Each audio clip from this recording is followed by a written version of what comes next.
Hello everyone, welcome back to this YouTube channel. आज है 6 October और इस सेशन में द हिंदू एडिटोरियल का वोकेबलरी कवर करते हैं। तो चलिए सेशन स्टार्ट करते हैं। जल्दी से वीडियो को लाइक कर दीजिए और चैनल पर नए हैं तो जल्दी से चैनल को सब्सक्राइब कर लीजिए। तो चलिए देखते हैं वर्ड। पहला वर्ड है रेलिवेंस। रेलिवेंस के लास्ट में आप देख रहे होंगे NCE आया है। तो जब भी वर्ड के लास्ट में NC है, वर्ड नाउन की तरह काम करता है। चलिए इसका मीनिंग देखते हैं। तो इसका मीनिंग हो जाएगा क्लोजली कनेक्टेड और appropriate to what is being done और कंसीडर।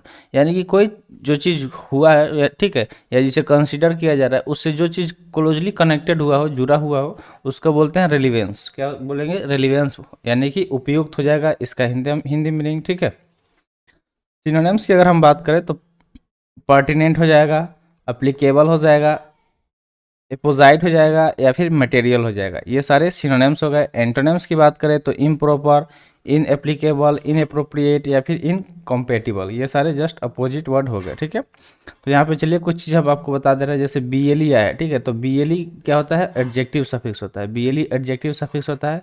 और यहाँ पे लास्ट में AL आया है, ठीक है, ये AL हो गया, ये BLE हो गया। तो AL क्या होता है? ये भी एडजेक्टिव सफिक्स होता है। तो इसे नोट डाउन करते रहिएगा। तो इसमें भी देखिए BLE आया है, इसमें भी BLE ले आया। तो BLE क्या हुआ? एडजेक्टिव सफिक्स हो गया। चलिए समझ में आ गया। तो इससे रिलेवेंट पिक्चर देख लेते हैं। तो रेलिवेंस मतलब क्या हो गया? उपयुक्त हो गया, जिसका मतलब होता है जो चीज़ क्लोजली कनेक्टेड हो, जुड़ा हुआ कोई चीज़ अगर किया गया है या कंसीडर किया जा रहा है उससे, दैट इज रेलिवेंस। ठीक है। तो स्क्रीनशॉट ले लीजिए और बाद में इसे नोट डाउन कर लीजिएगा। सेकेंड वर्ड दिया गया है लेजिस्लेशन। लेजिस्लेशन यहाँ पे नाउन की तरह काम कर रहा है। लास्ट में ION आया है। तो ION क्या होता है? नाउन सफिक्स होता है। इसका मीनिंग हो जाएगा the legislative body of a country और स्टेट। यानी कि कोई राज्य हो गया या फिर देश, तो उसका जो लेजिस्लेटिव बॉडी होता है उसको बोलते हैं लेजिस्लेशन, यानी कि विधानमंडल इसका हिंदी मीनिंग हो जाएगा। ठीक है। सिनोनिम्स की अगर बात करें तो बॉडी, चैम्बर, हाउस या फिर पार्लियामेंट हो जाएगा। ठीक है। बॉडी, चैम्बर, हाउस या फिर पार्लियामेंट। आगे बढ़ते हैं एंटोनिम्स की तरफ। एंटोनिम्स क्या है? नॉन मैनेजेरियल हो जाएगा, नॉन सुपरवाइजरी हो जाएगा, सबऑर्डिनेट हो जाएगा या फिर नॉन एडमिनिस्ट्रेटिव हो जाएगा। ये सारे जस्ट अपोजिट वर्ड हो गए किसके? तो लेजिस्लेशन के। पिक्चर में देख सकते हैं, यहाँ पे दिखाया गया पिक्चर। तो पिक्चर देखते रहिएगा। पिक्चर काफ़ी ज़्यादा आपको हेल्प करेगा वर्ड को याद करने में। तो इसका भी स्क्रीनशॉट ले लीजिए। जैसे ही हम पिक्चर दिखा देंगे, समझा देंगे, फिर आप स्क्रीनशॉट ले लीजिएगा। ठीक है। और उसको जब बाद में लिखिएगा तो जो चीज़ हम बताए रहेंगे उसको सोचिएगा क्या क्या बताए हैं। तो इससे क्या होगा? कि रिवीजन भी हो जाएगा और वर्ड जल्दी से याद भी हो जाएगा। थर्ड वर्ड दिया गया है इम्प्लीमेंटेड। इम्प्लीमेंटेड यहाँ पे वर्ब की तरह काम कर रहा है। इसका मीनिंग होता है the process of putting a decision और प्लान इनटू इफेक्ट। मान लीजिए कि अगर आपके पास कोई अथॉरिटी है, पावर है, तो ऐसा प्रोसेस जिसमें आप कोई डिसीजन ले रहे हैं, ठीक है, आप कोई निर्णय ले रहे हैं और या फिर कोई प्लान कर रहे हैं और उसे इफेक्ट में ला रहा है, ठीक है, उसे प्रभाव में ला रहा है, उसको इम्प्लीमेंट किया जाएगा।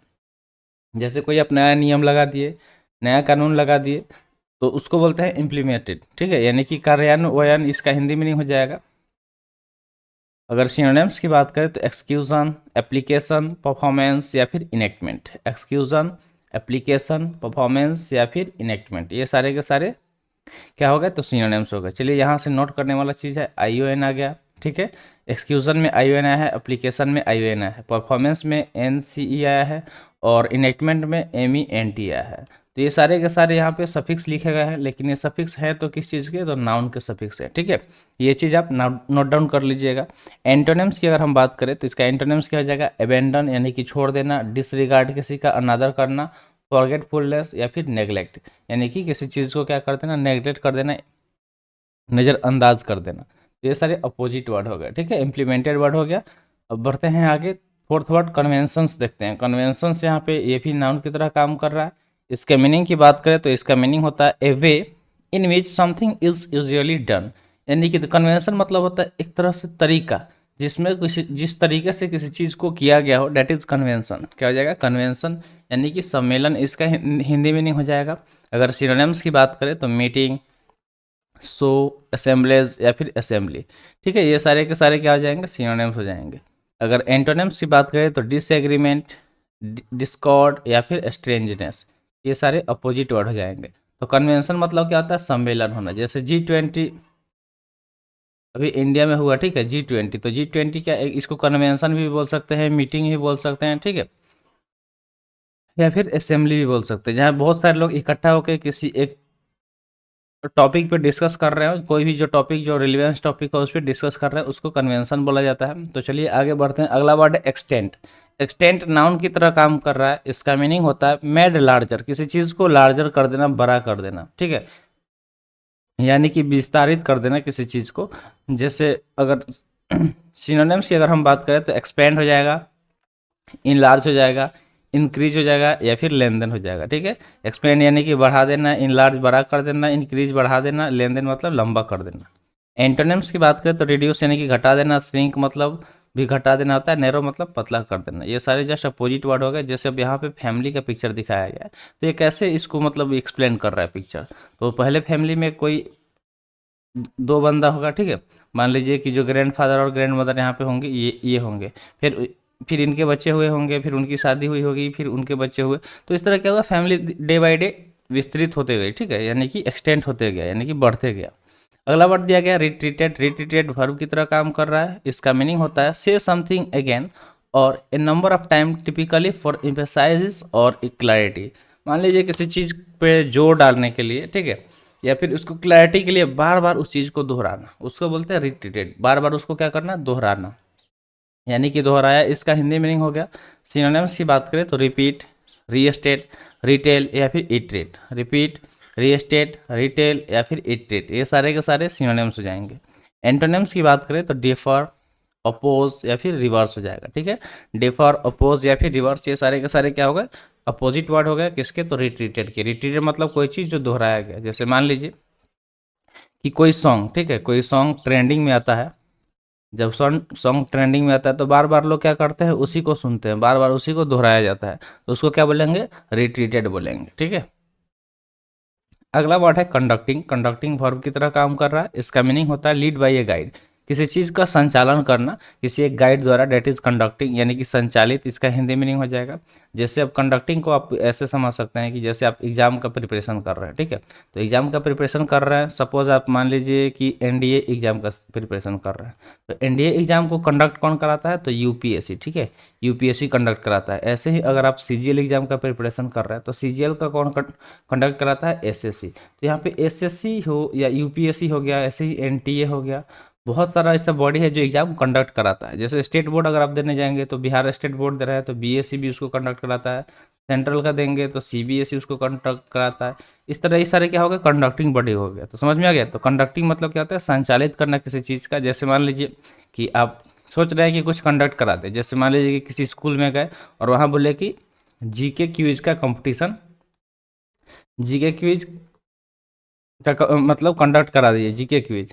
उसमें मान लीजिए कि आप ऐसे प्राइज भी रख दिए कि जो अगर जीतेगा, जो ज़्यादा आंसर देगा उसको प्राइज दिया जाएगा। तो क्या होगा, आप उस चीज़ को कंडक्ट कर रहे हैं, यानी कि संचालित कर रहे हैं, ठीक है। अगर सिनोनिम्स की बात करें तो मैनेज, डायरेक्ट, रन या फिर कंट्रोल हो जाएगा, ठीक है।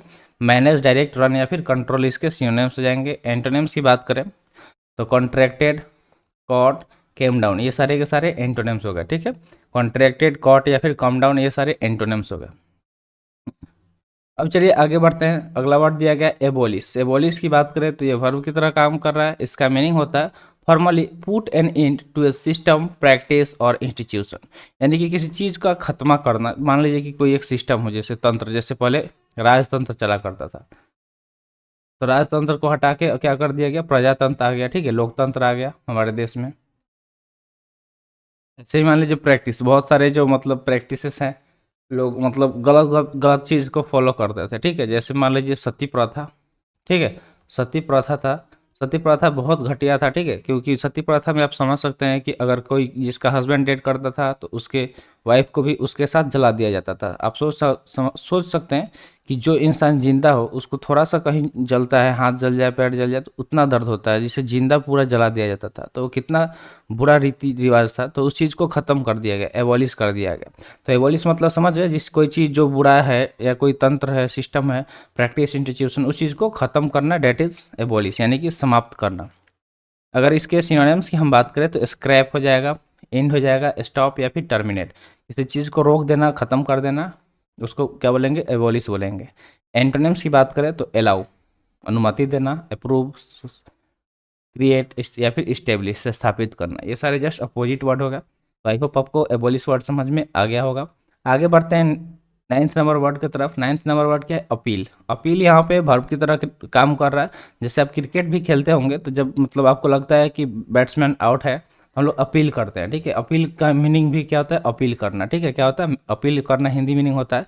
तो इसका मीनिंग होता है कि मेक ए सीरियस, अर्जेंट और हार्टफेल्ट रिक्वेस्ट, यानी कि गंभीर, अर्जेंट या फिर हार्टफेल्ट रिक्वेस्ट करना, किसी से आग्रह करना। तो इसका हिंदी मीनिंग याचना करना या फिर अपील करना, आग्रह करना बोल सकते हैं। सिनोनिम्स की बात करें तो एप्लीकेशन, बीड, कॉल या फिर क्लेम हो जाएगा। एंटोनिम्स की बात करें तो आंसर हो जाएगा, रिप्लाई हो जाएगा, डेनियल हो जाएगा या फिर डिस वोवल हो जाएगा। ये सारे के सारे जस्ट अपोजिट वर्ड हो जाएंगे, किसके? तो अपील के। तो आई होप आपको समझ में आ गया होगा। तो आज के लिए इतना ही, आगे बढ़ते हैं। फिर एक वर्ड और वर्ड रह गया, ठीक है। नेक्स्ट वर्ड दिया गया फ्लॉट। फ्लॉट यहाँ पे वर्ब की तरह काम कर रहा है। इसका मीनिंग की बात करें तो इसका मीनिंग होता है रेस्ट और मूव ऑन, ठीक है। रेस्ट और मूव ऑन और near the surface of a liquid without sinking. तो फ्लॉट मतलब होता है कोई चीज़ जो तैर रहा हो, ठीक है, बिना डूबे हुए। जैसे हम लोग बचपन में क्या करते थे, कागज़, ठीक है, कागज़ का नाव बनाते थे। कागज़ का नाव बनाते थे, जब बरसात होता था, आसपास में अगर पानी का जमा होता था तो उस पर हम लोग छोड़ देते थे, ठीक है। कुछ इस तरह से नाव बनाते थे कागज़ का, इस तरह से नाव बनाते थे, ठीक है। और इसको हम लोग क्या करते थे? पानी में डाल देते थे, ठीक है। और पानी में ये क्या करता था? तैरता रहता था। तो फ्लॉट मतलब क्या है ना, कि बिना डूबे हुए कोई चीज़ जो वाटर लिक्विड सरफेस पे क्या कर रहा है? मूव कर रहा है, डेट इज़ फ्लॉट। उसको यानी कि तैरना बोलेंगे, यानी कि बहना पानी के साथ साथ या तैरना। सिनोनिम्स की बात करें तो ड्रिफ्ट हो जाएगा, ग्लाइड हो जाएगा या फिर हैंग या फिर होवर हो जाएगा। एंटोनिम्स की बात करें तो ड्रॉन माने कि डूब जाना, सिंक मतलब भी डूब जाना या रस हो जाना। तो ये सारे अपोजिट वर्ड हो गए, ठीक है। जैसे यहाँ पे देख सकते हैं कि ये बच्चा क्या कर रहा है? फ्लॉट कर रहा है, ठीक है, with the help of air bag. ये एयर बैग है, इस पे बच्चे को रख दिया गया है और ये स्विमिंग पूल में क्या कर रहा है? फ्लॉट कर रहा है, तैर रहा है, ठीक है। तैरना बहना बोल सकते हैं, ठीक है। वैसे तैरना स्विमिंग मतलब तैरना होता है, तो बहना ही बोल सकते हैं, फ्लॉट करना किसी चीज़ पे। आई होप आपको वर्ड क्लियर हो गया होगा। तो आज के लिए इतना ही। आज का सेशन यहीं पे समाप्त हुआ। सेशन कैसा लगा कमेंट सेशन में ज़रूर बताइएगा। तो मिलते हैं फिर अगले वीडियो में। Thanks for watching. जय हिंद।